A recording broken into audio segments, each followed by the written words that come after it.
آج ہماری شادی کو 2 سال ہو گئے۔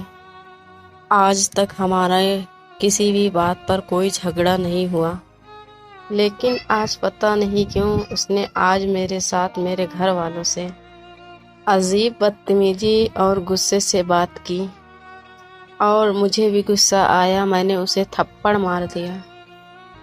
اس کی آنکھوں میں آنسو آ گئے اور وہ روتے ہوئے اپنے کمرے میں چلی گئی۔ کچھ دیر بعد مجھے احساس ہوا مجھے سب کے سامنے ایسا نہیں کرنا چاہیے تھا۔ سب کے سامنے وہ میری بیوی ہے اور ہم سفر بھی ہے۔ مجھے احساس ہوا اور میں بازار گیا۔ اس کے فیورٹ سموسے اور پانی پوری لے کر آیا۔ وہ کمرے میں چپ چاپ ناراض ہو کر بیٹھی ہوئی تھی۔ میں اس کے قریب پہنچا اور اس کے سامنے پانی پوری اور سموسے کی تھیلی رکھ دیا۔ میں نے کہا، یہ تمہاری فیورٹ چیز ہے اور میں نے تمہیں تھپڑ مارا، اس کے لیے سوری۔ یہ کہہ کر میں کمرے سے باہر نکل آیا اور ٹیرس پہ چلا گیا۔ کچھ دیر بعد جب میں کمرے میں واپس آیا تو دیکھا جو چیز میں بازار سے لے کر آیا تھا اس کے سامنے رکھی ہی تھی۔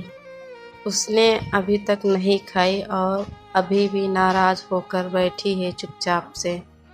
میں اس کے پاس بیٹھ گیا۔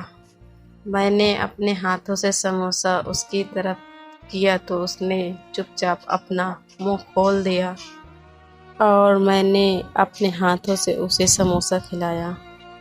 اس نے میرے ہاتھ سے سموسے کی پلیٹ لے کر ٹیبل پہ رکھ دیا اور کہا، آج کے بعد تم مجھ سے بات نہ کرنا۔ تو میں نے کہا، ٹھیک ہے۔ جب میں رات کو سونے کے لیے بیڈ پر لیٹا تو میری بیوی نے مجھے دھکا دے دیا اور میں نیچے گر گیا اور وہ مجھے دیکھ کر زور زور سے ہنسنے لگی۔ اس نے میرے ساتھ ایسا مذاق کیا تو مجھے اچھا نہیں لگا اور اٹھا۔ میں پھر سے اپنی بیوی کو غصے میں تھپڑ مار دیا۔ وہ ہمیشہ ایسی ہی مستی کیا کرتی تھی۔ اس کی بچکانی حرکتیں مجھے بالکل بھی نہیں پسند ہیں۔ وہ مجھے کبھی کبھی پاگل لگتی ہے۔ اب پتہ نہیں وہ اس کی محبت ہے یا کیا ہے۔ وہ خوبصورت تو بہت ہے، لیکن اس کی حرکتوں سے میں بہت پریشان ہوں۔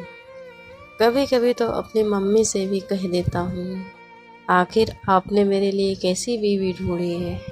اس سے اچھا تو میں کنوارا ہی رہتا تھا۔ نہ اسے پہننے کا ڈھنگ ہے، نہ اسے بولنے کا ڈھنگ ہے اور نہ ہی چلنے کا۔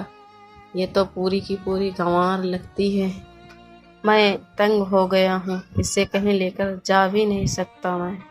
مجھے شرم آتی ہے۔ جب میں نے اسے تھپڑ مارا تو یہ زور زور سے رونے لگی۔ میں غصے سے باہر چلا گیا۔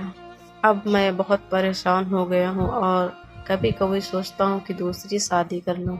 کوئی ماڈرن لڑکی مل جائے تو اس گنوار سے چھٹی مل جائے مجھے۔ آج میرے آفس میں ایک لڑکی جاب کے لیے انٹرویو دینے آئی ہے۔ وہ بہت خوبصورت ہے، میری بیوی سے زیادہ، حورین سے بھی۔ ایک دم ماڈل لک میں تھی وہ۔ میں نے جاب کے لیے اسے ہائر کر لیا۔ بس اللہ تعالیٰ سے یہی دعا ہے کہ میری شادی اس لڑکی سے ہو جائے تو میں اپنے دوستوں کو منہ دکھانے لائق ہو جاؤں۔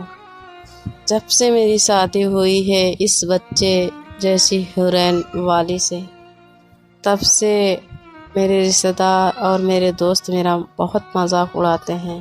اسٹوری سننے میں اچھی لگی ہو تو ویڈیو کو لائک کریں، شیئر کریں اور کمنٹ کریں، اور ہاں ایسی ہی اسٹوری سننے